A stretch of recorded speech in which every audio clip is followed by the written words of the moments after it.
Hey guys, it's Mike Lowe again. Time for another commentary, Alone Season 2, Episode 4. And like last couple times, I guess we'll do it while we're walking. Biggest surprise of all, did not see Tracy tapping out. I knew about her demons. I knew while she was out there, she was hoping to learn how to live with them better. And that whole bear incident brought out her rage monster. It just put her off her game.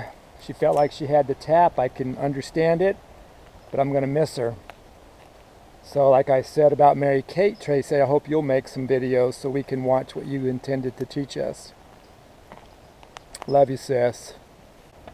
I guess one of the grossest things I can think of to do is to kiss a slug. And I did it. Enough said. Oh, nothing like kissing Barbara. Nothing. So did you see my big storage tree? Man, that thing was huge inside. You could spread your arms out and you wouldn't be able to hit the other walls at the same time. I kept wood and all the score items that I found. You know, the trash that washes up on shore. I put all that stuff in there. So I love my drying rack. It went up quickly. You know, getting all the poles for it was difficult. I didn't cut down green trees. Just dead standing, or mostly it was stuff on the shore, driftwood. And so I split out my kindling that way in order to dry it out. And it took 3 45-minute fires for the firewood to be dry enough for one fire. So I constantly had wood on there, enough for 3 fires so that it would dry out. It was a ton of work, but in the end it paid off because I had good hot fires. So you saw how I was holding the sticks when I was splitting them for kindling. I was just very fortunate that I didn't chop my hand like Mary Kate did. Most of the time I wore gloves with my palm up so that if you do miss, you know, you're not going to chop yourself and bleed and get injured and whatnot. But yeah, I was fortunate. That's all I can say. So Justin had a pretty interesting gill net. It was his hammock doubled as a gill net. Don't know after catching 10 or 20 fish that I'd want to sleep on the thing anymore. I'd be afraid of bears coming after me. The holes were a bit small. And that fish that he caught is my favorite type. It's in the shark family, and that cartilage in there doesn't have bones. It has cartilage, and you can just eat it, the whole thing. And except for the fins and the skull, the nose had fat in it that I liked a lot. Whenever I caught that fish, it was my favorite one to eat. So if you look closely at my table, on the top you'll see the bow and arrow that I built. If you look on the table itself, you'll see some objects on there. Look closely. If the editors don't show you what those are, I'll tell you what they are later on. You can look back there and see that I had a raised bow bed, and I found a chunk of styrofoam that I broke up into 1-inch square balls and just lined the whole bottom of my bed and put the boughs on top. Comfortable and warm. You see also that I've got a firewood rack, and then of course my drying rack. And I took many days to carve out the floor so that it was the floor of my shelter, so that it was larger and more room to move around in there. And I used rope to build my shelter instead of poles, out of respect for the natives, asked us not to cut green trees. And man, I found over 1,000 feet of rope on the shore during my time out there. I was rope rich. So making my raised kitchen stove, single burner, was brilliant. I loved it. It saved me a lot of time. It was very convenient. You can see that I started my fire with the light green lichen. And I dried that stuff in my sleeping bag, my Wiggy's sleeping bag that has that amazing insulation. It acted just like a dryer.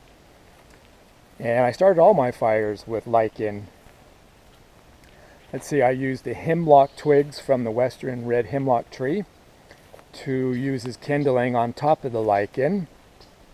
And with my stove, I had a stick hanging down from the top, and that's so that I can adjust it with a taut line knot so I can have high, medium, and low settings on my stove. And also I had a stick, I called it my anti-swing stick, that went through the pot handle and into the tabletop to prevent the pot from swinging round and round and getting in my way. So I love that gravity flow faucet of mine. It was a lot of fun building it and a lot of fun using it. A great time saver. I actually had liquid soap also that I made out of salt water and white ash from the fire. Got just the right concentrations and percentages. So I was one clean guy out there. I never smelled like anything a bear would like. If you look closely behind me where I'm standing at the kitchen stove and the faucet, there's this big black box there. That plays a huge part later on, so keep that in mind. So the first few days out there I boiled water, but I looked and looked until I found a spring. Turns out the spring was just right behind where I put my permanent shelter. I had my temporary shelter, and then I built a more permanent one. And right behind it was a spring. And so I quit boiling water. It was a risk, and a risk that paid off because I never got sick from it, and I was able to drink from it the entire time. Wow, does that ever save a ton of time? So you're not having to gather wood to boil water and sit there and wait for it to boil and all that. That gave me so much more time to do all the projects. Way better, big time better. And the water was great, tasted perfect. So I love that spear club device tool that Larry made. I hope we get to see him using it. And also so happy that he got fish, and 4 of them to eat that night. And apparently he ate them all, and then had broth made from the carcasses later that morning. So good job, Larry. Really excited for you. So I agree with Dave that his gill net, the mesh holes were just too small, and loved what he did with his spacer and shuttle to make a gill net out of the rope that he found. The rope that I found was very similar to what he did. And although when I tie a gill net, I do it differently. I used overhand knots, but the result is the same, a net that catches fish. I hope it does. I mean, he put all that effort into it, and it's going to be exciting if he does catch fish with it, so I can't wait to see that. Sure was a bummer, though, when he spilled his water. Man, like I said, you put all that effort into it, and he was so close to being able to cool it down and drink it, and then it gets spilled. Huh. At least he didn't burn himself. That was a plus. So sorry, Dave. Sure hope things start going better for you soon.